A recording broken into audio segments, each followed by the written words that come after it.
मजा आया और मैं ये जो मजा है हिंदुस्तान के हर व्यक्ति को देना चाहता हूं। सबको नमस्ते, मैं आपका वेंकट। साथियों, आज का एक अति मुख्य विषय है कि वक्फ बिल का अंत हो गया है। वक्फ बिल कानून का अंत्य संस्कार किया है अमित शाह ने, मोदी जी ने।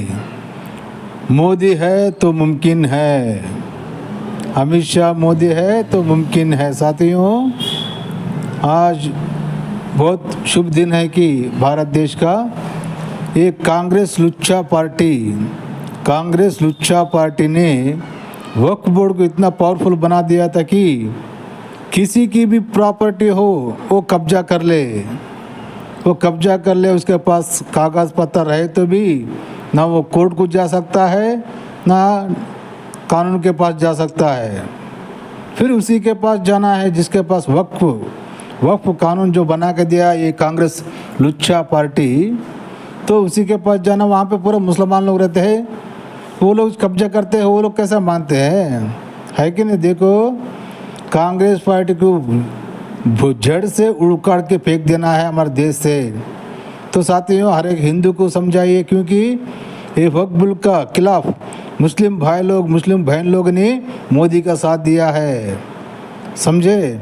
तो हर एक हिंदू को समझाओ, कितना भी लालच बताए इलेक्शन का टाइम पे, कितना भी क्यों लालच ना बताए कि साल को 1 लाख रुपया, महीना 8.5 कटाकट दाल। तुम लोग के राहुल का बच्चा बोला था ना, अरे तेरा पैसा तेरा घाड़ में रख ले बोल के बोलो उसको, और उसको वोट डालना ही नहीं।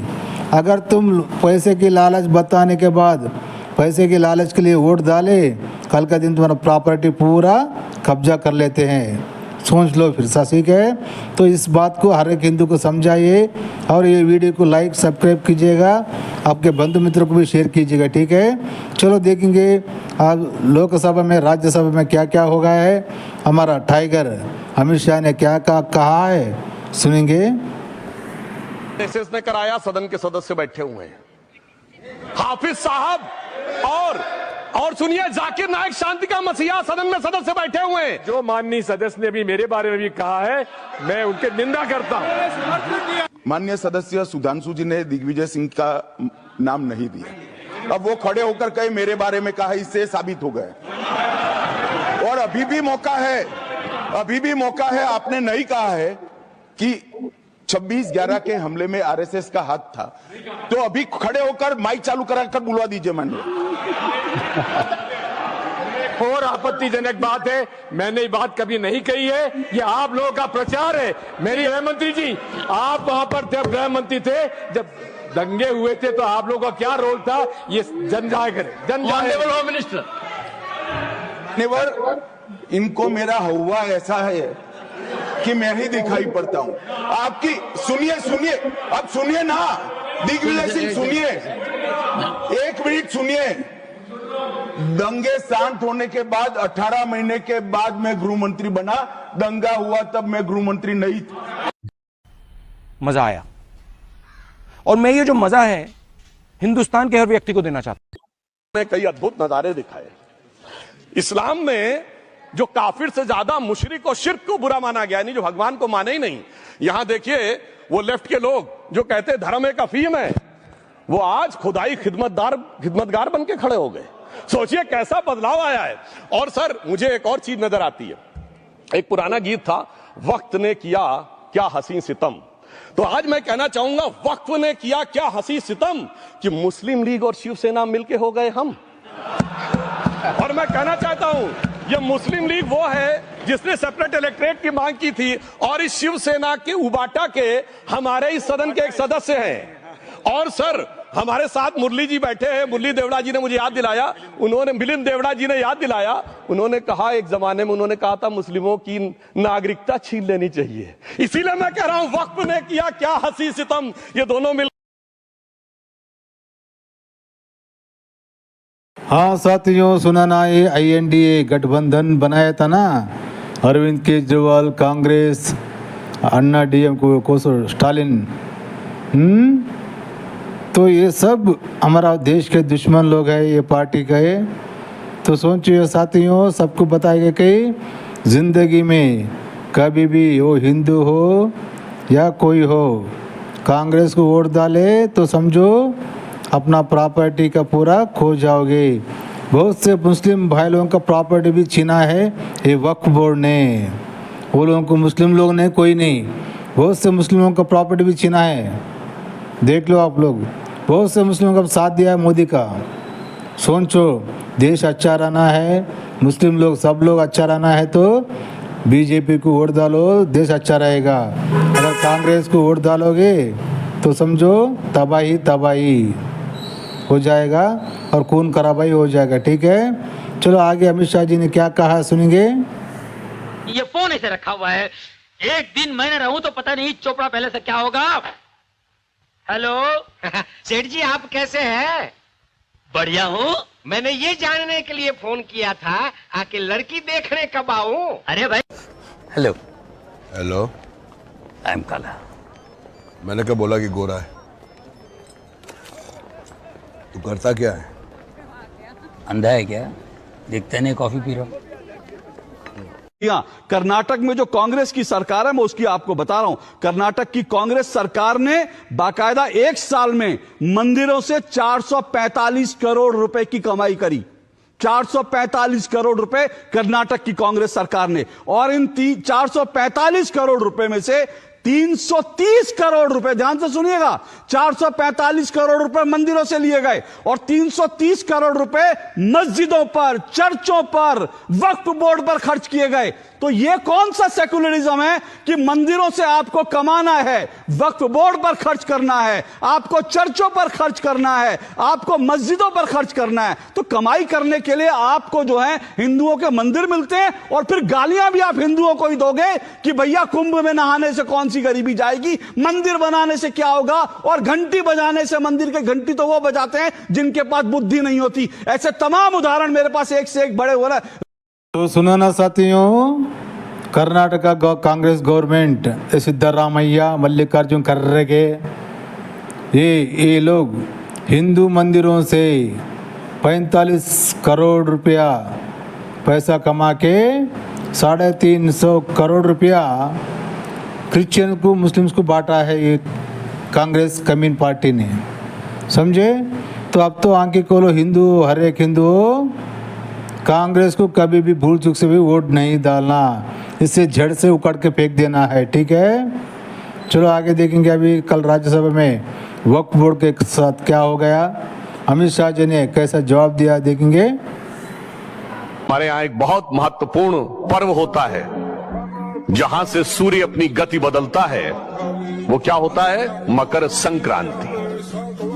उसको संक्रांति क्यों कहते हैं? क्योंकि उस दिन सूर्य दक्षिणायण से उत्तरायण होते हैं, यानी डाउनवर्ड से अपवर्ड होते हैं। हम दुनिया के एकमात्र बड़े देश हैं। आपने हिस्ट्री में पढ़ा होगा तो हर बड़े देश में क्रांति हुई है। चाइना की क्रांति सुनी है हमने, फ्रांस की क्रांति सुनी है, ब्रिटेन की क्रांति सुनी है, सिर्फ भारत में क्रांति नहीं सुनी है। क्यों? क्रांति वहां होती है जहां सब कुछ बाहर पाने की इच्छा हो, परंतु जहां अंदर खोजने की प्रयास होता है वहां संक्रांति होती है। इसलिए इस देश में क्रांति नहीं, संक्रांति घटित होती है।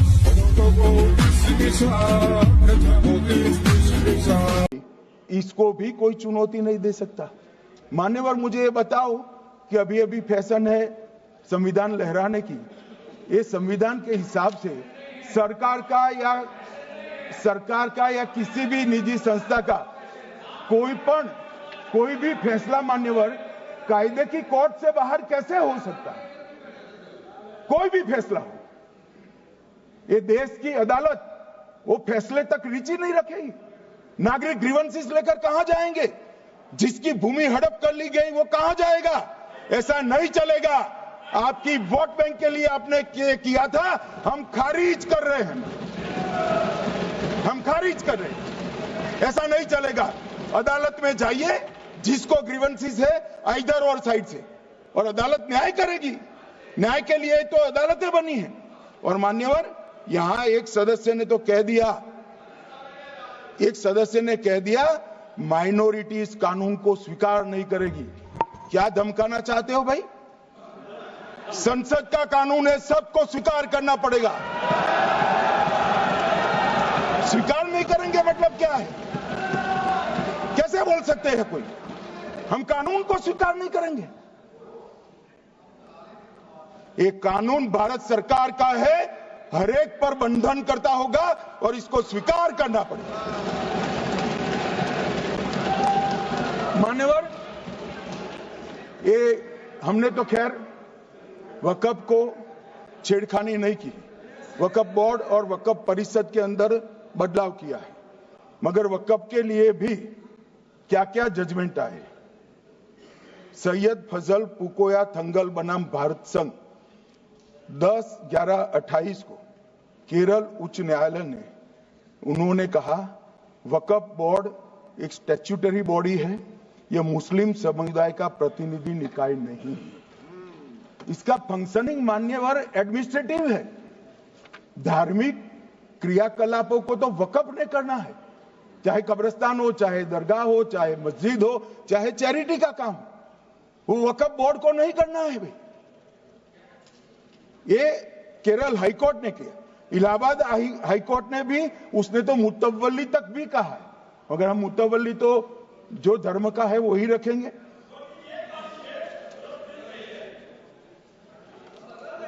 मान्यवर, इन्होंने कहा एक मुतवल्ली के कर्तव्य विशुद्ध रूप से धर्म निरपेक्ष कैरेक्टर है, मगर हम मुतवल्ली को छू नहीं रहे। मान्यवर ये कह रहे थे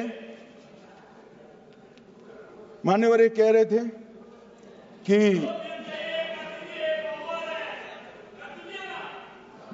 मान्यवर ये कह रहे थे कि कोई गड़बड़ियां नहीं हुई। मान्यवर,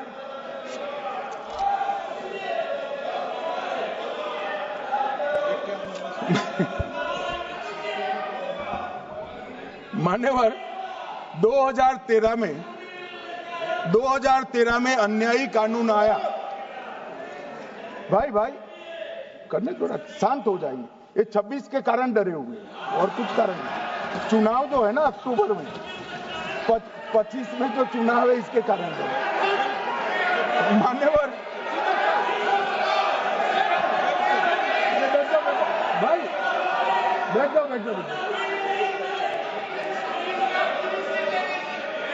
मान्यवर,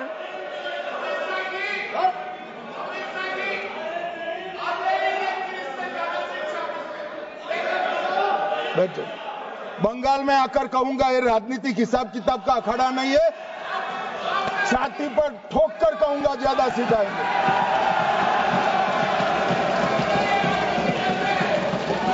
मान्यवर, 2013 के, अरे बैठ जाओ वकील साहब बैठ जाइए। मान्यवर, 2013 में वो भी रिपीट होने वाले हैं। मान्यवर, 2013 में बैठ जाओ। मान्यवर, 1913 से लेकर 2013 तक 1913 से 2013 तक वक्फ बोर्ड का कुल एकड़ में भूमि सब वक्फ का मिलाकर 18 लाख एकड़ था। मेरी विनंती है सभी सदस्य इसको ध्यान से सुनिए। 1913 से 2013 तक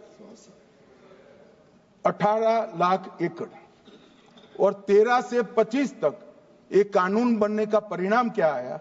और नई 21 लाख एकड़ भूमि बढ़ गई। अब मान्यवर 39 लाख एकड़ जो भूमि है उसमें 21 लाख एकड़ 13 के बाद है। अब ये कह रहे हैं कि इसका दुरुपयोग नहीं हो रहा है मान्यवर। और लीज पर दी गई संपत्तियां 20,000 थी और 25 में रिकॉर्ड के हिसाब से, हो सकता है गलत भी हो सकता है, रिकॉर्ड्स के हिसाब से शून्य हो गई। तो मान्यवर संपत्तियां कहां गई? मान्यवर बेच दी गई। किसकी संपत्ति से, किसकी परमिशन से बेचा? मान्यवर मैंने पहले ही कह दिया कि केरल और देश भर के Catholic bishop council, Catholic bishop conference of India, Catholic Congress Kerala, भारतीय कैथोलिक धर्मगुरुओं की महासभा, केरल चर्चों की संयुक्त परिषद, कैथोलिक कांग्रेस केरला, ये सब ने इस बिल का समर्थन करा है और कहा है अन्यायी 2013 का सुधार। हम अकेले नहीं कह रहे मान्यवर।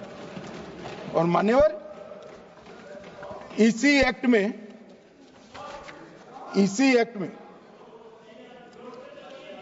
हमने एक बात कही कि जो योगदान था वक्फ बोर्ड का वो 7% से घटाकर 5% कर दिया।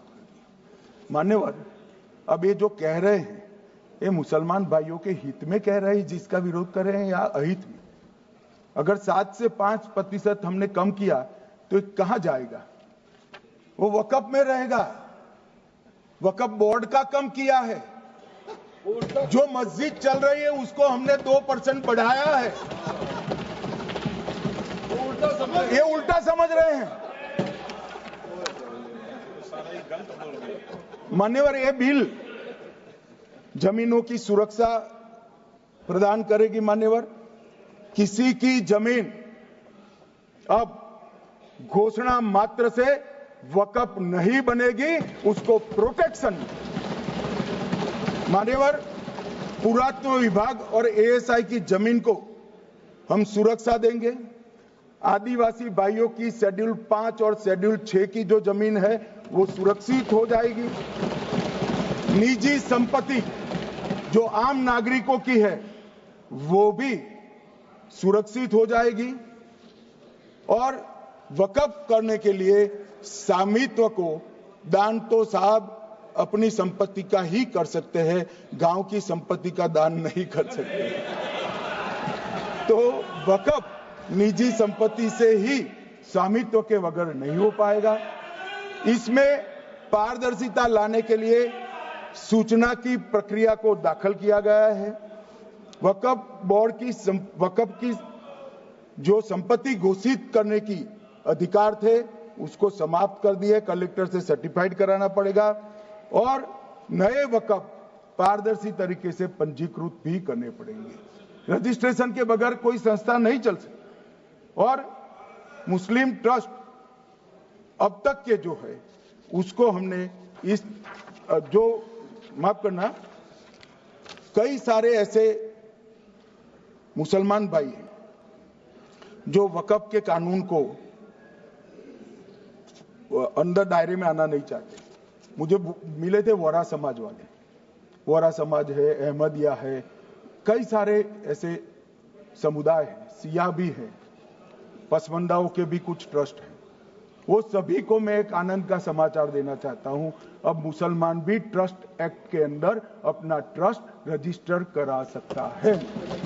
इसके लिए कंपलसरी नहीं है कि वो वक्फ के कानून में भी जाए, चैरिटी कमिश्नर एक्ट के तहत वो करने वाला है। मान्यवर भूमि के रिकॉर्ड का कार्यालय होगा, समाचार पत्र और क्षेत्रीय भाषाओं में इसकी एडवर्टाइज दी जाएगी। ढेर सारे प्रावधान मान्यवर इसके अंदर किए हैं। महिला, सिया, पसमंदा, वोरा, अहमदिया उनका हमने समावेश किया ही है। और उन्होंने कहा, मैं सुन रहा था मान्यवर, एक फैशन हो गई। राम जन्मभूमि का मंदिर बनाने की बात आई तो इस देश के अंदर खून की नदियां बह जाएगी, मुसलमान रोड पर आ जाएगा, मुसलमानों का ये हो जाएगा, वो ट्रिपल तलाक, फिर से डर, सीए आया कि मुसलमानों की नागरिकता चली जाएगी। जिन जिन ने भाषण किया है, एक मुसलमान की नागरिकता गई है तो बता दो। मुसलमान भी जानता है। और मैं तो आपके माध्यम से देश के मुसलमानों को अपील करना चाहता हूं मान्यवर, मैंने बहुत झेला है। ये कहते थे कि सीए कानून मुसलमानों की नागरिकता लेने 2 साल हो गए, एक भी मुसलमान की नागरिकता गई है तो सदन के पटल पर रखी। कितना झूठ फैलाया इन्होंने। मान्यवर, धारा 370 हटाई, ये कह रहे थे मुसलमानों का ये हो जाएगा वो हो जाएगा, फिर से उमर अब्दुल्ला जीत कर आज शासन कर रहे हैं। आतंकवाद समाप्त हो गया, विकास शुरू हो गया, पर्यटन बढ़ गया। मान्यवर, एक कांग्रेस पार्टी और उसके साथियों ने मुसलमान भाइयों को डरा डरा कर अपनी वोट बैंक खड़ी करने का काम किया। हम नहीं डरा रहे मुसलमानों को, आप डरा रहे हो भाई। आप कह रहे हो ये हो जाएगा। मैं कहता हूं इस देश के नागरिक को किसी भी धर्म का हो कोई आंच नहीं आएगी। मान्यवर, ये नरेंद्र मोदी सरकार का सरकार। मान्यवर,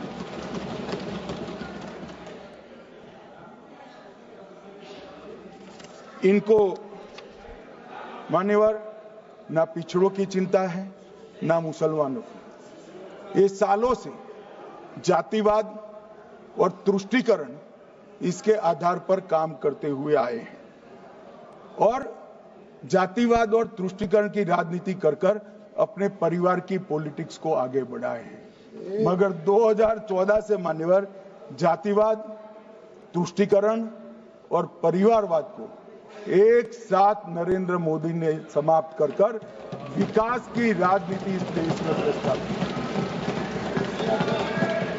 पॉलिटिक्स ऑफ परफॉर्मेंस, परफॉर्म करिए और चुनकर आइए। 3 टर्म मोदी जी को चुना है और 3 टर्म भारतीय जनता पार्टी की सरकार रहने वाली है। मेरी बात ठीक कर।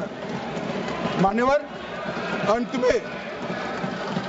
अंत में मैं किरण जी को बहुत बहुत बधाई देना चाहता हूं कि बहुत अभ्यास कर कर सारे दूषणों को निकालकर वक्फ कानून को शुद्ध, पारदर्शी और उद्देश्यों को समर्पित बनाने का काम रिज्जू साहब लेकर आए हैं। मैं इसका समर्थन करता हूं। हाँ साथियों, ये था आज के वीडियो में। फिर अगला वीडियो मिलेंगे। देखते रहना भारत से यूट्यूब चैनल। मैं आपका वेंकट। साथियों बोलो, सब लोग मिलके बोलेंगे हम। जय हिंद, वंदे मातरम, भारत माता की जय।